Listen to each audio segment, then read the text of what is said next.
మొటిమల అన్నది 13 ఏళ్ల నుంచి 40, 50 ఏజ్ వరకు కూడా రావచ్చు. మెనోపాజ్‌కి దగ్గరగా వస్తున్నప్పుడు హార్మోనల్ ఇంబాలెన్స్ వల్ల మనకి ఎక్కువ యాక్నీ వచ్చే ఛాన్స్ ఉంటది. అండ్ ఆల్సో మనం తీసుకునే ఫుడ్, మన డైట్ ప్లస్ మనకి జెనెటిక్స్ మన పేరెంట్స్‌కి కానివ్వండి, మన ఫ్యామిలీలో కానివ్వండి ఎవరికన్నా యాక్నీ కానీ, మొటిమలు కానీ ఉంటే మళ్ళీ మీకు వచ్చే ఛాన్స్ ఉంటది.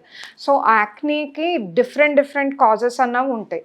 అది టీనేజర్స్‌లో అయితే వాళ్ళకి అప్పుడే టీనేజ్ నుంచి అడల్ట్‌హుడ్‌కి ట్రాన్సిషన్‌లో ఉంటారు కాబట్టి, ఆ ట్రాన్సిషనల్ చేంజ్ వల్ల కూడా యాక్నీ వచ్చే ఛాన్స్ ఉంటది. ఆయిలీ ఫుడ్ తినటం గానీ, డైట్ ఇప్పుడు మీకు మిల్క్ బేస్డ్ ఎక్కువ ఫుడ్ తినటము, ప్లస్ ఫ్యాట్ ఫుడ్ తినటం వల్ల ఎక్కువ వస్తుంది. ఇది కాకుండా జెనెటిక్స్ కాకుండా ఇంకా మనకి లైఫ్ స్టైల్ లైక్ ఇప్పుడు మనం బయట ఎక్కువ ఎన్విరాన్మెంటల్ కండిషన్స్, పొల్యూషన్ కానివ్వండి, లేకపోతే ఎక్కువ యాక్టర్స్ వాళ్ళల్లో ఏంటి అంటే మేకప్స్ రిమూవ్ చేయకపోవడం, ఇలాంటి డిఫరెంట్ రీజన్స్ వల్ల మనకి మొటిమలు అన్నది చూస్తాం.